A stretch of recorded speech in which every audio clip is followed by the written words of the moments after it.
en faisant donc, pour en revenir à notre premier thème, qui est celui justement plus général de la Convention de La Haye de 1980 et de l'enlèvement d'enfants.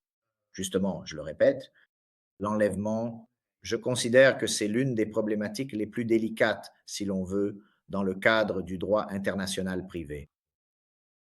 Mon cours est un cours purement pénal, n'est-ce pas? C'est-à-dire que nous nous occupons d'extradition, de mandats d'arrêt européens, mais j'ai voulu inclure ce thème précisément parce que l'enlèvement, en réalité, l'enlèvement d'enfants, donc, est un type de situation juridique qui ensuite, lorsqu'elle se manifeste dans le monde réel, génère trois types de situations parallèles.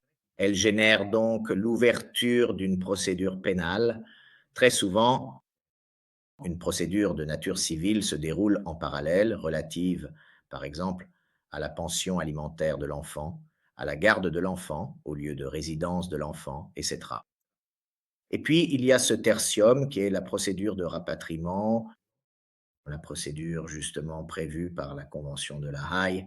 Je dis cela parce que vous êtes certainement des personnes extrêmement compétentes, mais ce qui arrive, c'est que lorsque le client arrive au cabinet, il dit, voilà, ma femme a emmené mon fils en Espagne, en Russie, au Japon, elle l'a enlevé. Je vais porter plainte contre elle. Mais il faut voir si la plainte pénale est bien l'instrument adéquat pour obtenir les résultats escomptés. Par exemple, le retour de l'enfant dans le foyer où il a grandi. Donc, c'est pour cela que, bien qu'il s'agisse d'un sujet de droit international privé, je veux en parler dans ce cadre.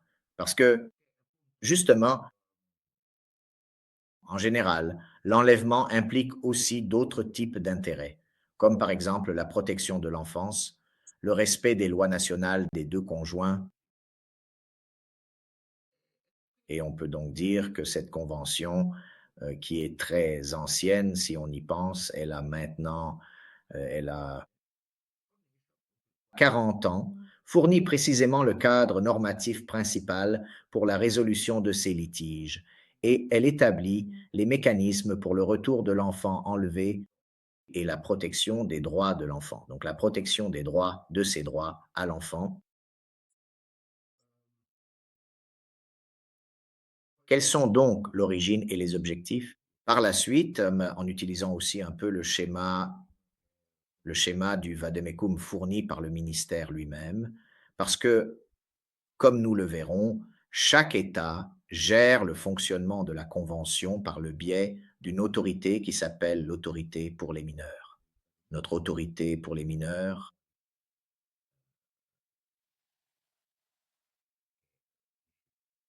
qui régit la Convention, est située de manière concrète et matérielle via Arenula au sein du ministère de la Justice.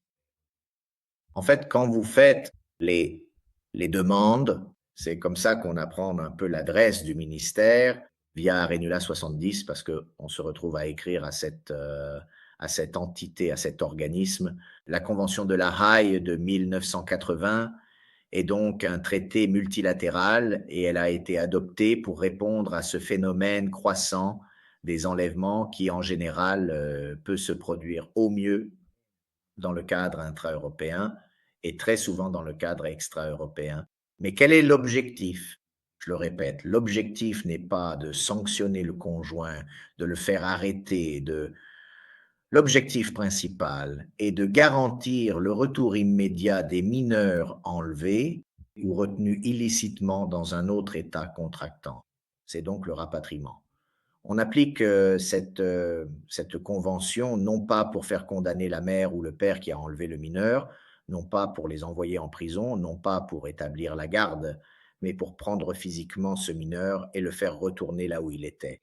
Alors, quels sont les principes fondamentaux qui entrent en jeu? Premièrement, la protection de l'intérêt supérieur du mineur, parce que le mineur, attention, et c'est là la ratio, a le droit de maintenir la continuité de ses liens familiaux et sociaux tels qu'il les avait précisément jusqu'au moment où il a été enlevé. Donc le deuxième intérêt, qui est tout aussi important, est celui du rétablissement clair et complet de la situation d'origine. La convention vise donc à ramener le mineur dans l'état de sa résidence habituelle, c'est-à-dire là où il vivait normalement avant l'enlèvement. Et puis, il y a le principe de respect et, disons, de conformité à la coopération internationale, c'est-à-dire que les États membres, enfin les États adhérents, je veux dire, à la Convention de la Haye de 80, sont obligés de collaborer, mais comment font-ils? À travers ces autorités centrales désignées. Ainsi, chaque pays se dote d'un organisme appelé autorité centrale qui se trouve toujours auprès du ministère de la Justice, donc dans la capitale de chaque pays. Veuillez noter que cette convention s'applique aux mineurs de moins de 16 ans, et donc ceux parmi eux qui, eux, ne sont pas couverts,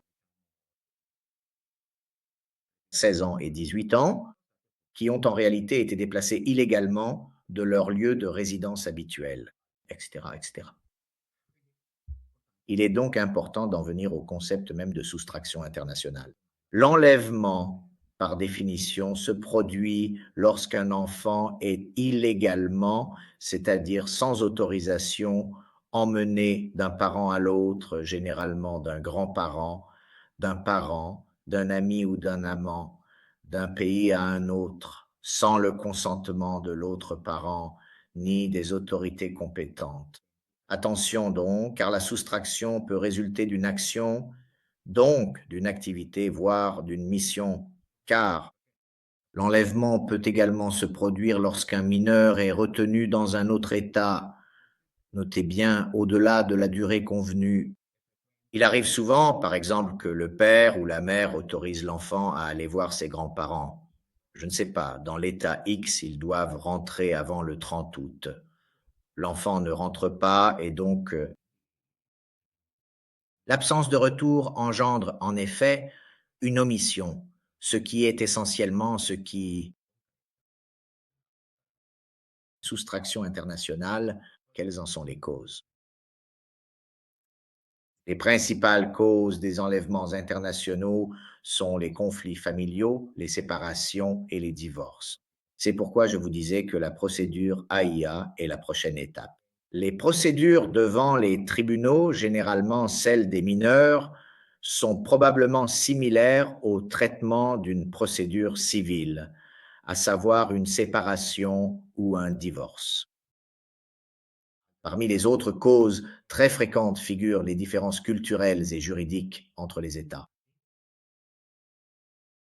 Très intéressant, c'est le cas lorsqu'il se superpose au phénomène de la soustraction internationale, ou du moins en être la cause. Par exemple, les actes de violence conjugale ou familiale, bien que, comme je le disais, la Convention prévoit des mécanismes spécifiques pour ces situations, il s'agit d'une question relevant du domaine civilisé. Je dirais qu'il est assez superflu d'en parler.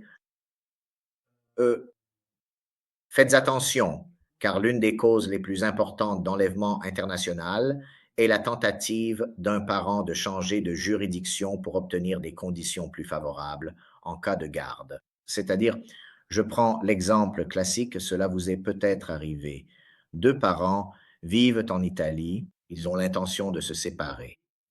À un moment donné,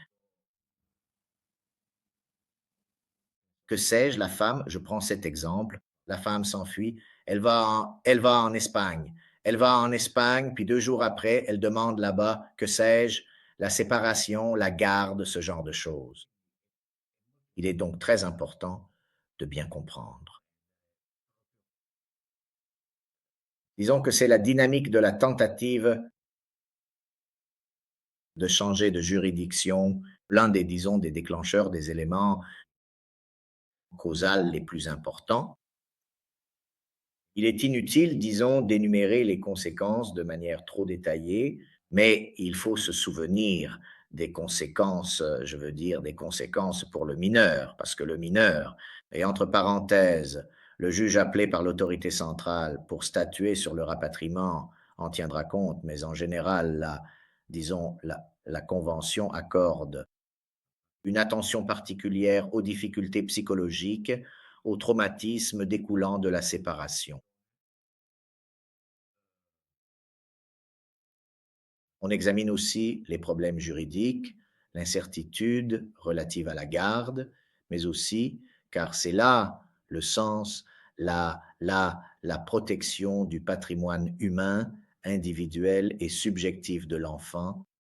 On accorde une attention extrême à l'impact sur la stabilité émotionnelle et sur le développement social, justement, de l'enfant.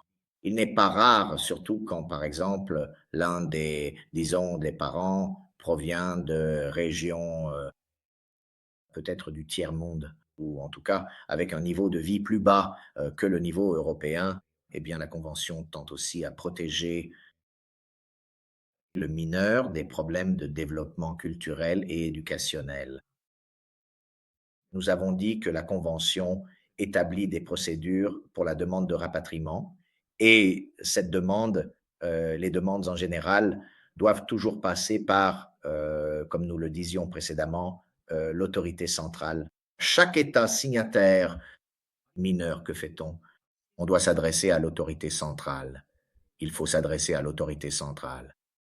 Dans votre cas, si vous avez un client qui se plaint que son conjoint, son compagnon ou qui que ce soit d'autre a emmené l'enfant, le garçon ou la fille, il faut s'adresser au ministère via Arenula.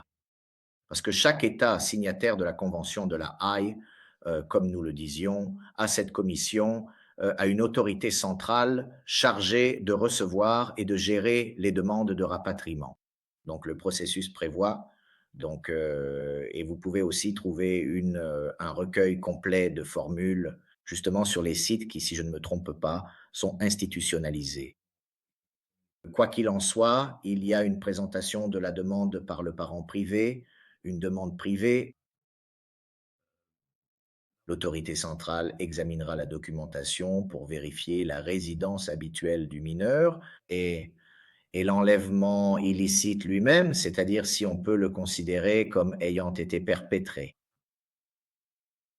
À ce moment précis, l'autorité centrale prendra contact avec l'autorité centrale correspondante de l'État où se trouve le mineur en vue de la procédure. Et de cette manière, nous arriverons à la mise en place, au lancement des procédures pour le retour volontaire ou, si nécessaire, aux actions en justice.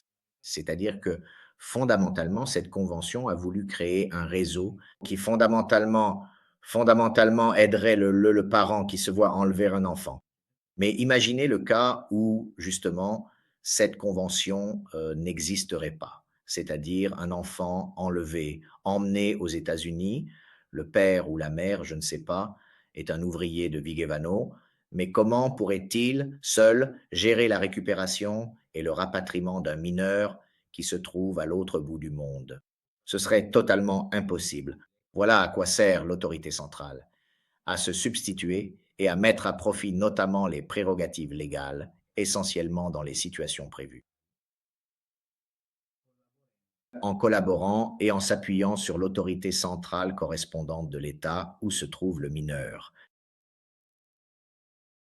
On demande et on commence toujours par, c'est-à-dire que les autorités centrales privilégient toujours une solution initialement à l'amiable, c'est-à-dire une invitation au retour dans le pays ou au rapatriement du mineur. La procédure judiciaire ne commence que lorsque le retour volontaire n'est pas accordé. Et donc, s'il n'est pas accordé, une procédure judiciaire est engagée, comme je le disais, dont l'autorité centrale saisie est l'instigatrice. L'autorité centrale saisie.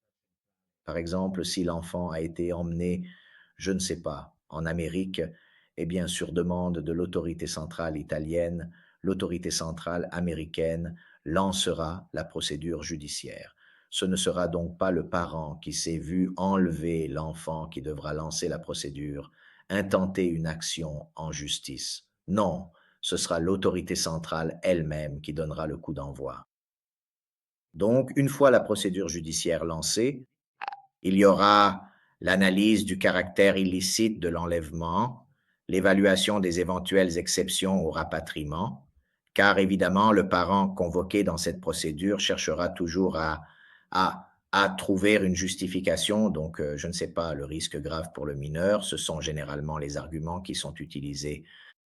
Ou bien souvent, on manipule le mineur en voulant faire ressortir l'opposition du mineur lui-même s'il a un âge approprié. Par exemple, si c'est un enfant qui est peut-être à l'école primaire ou au collège.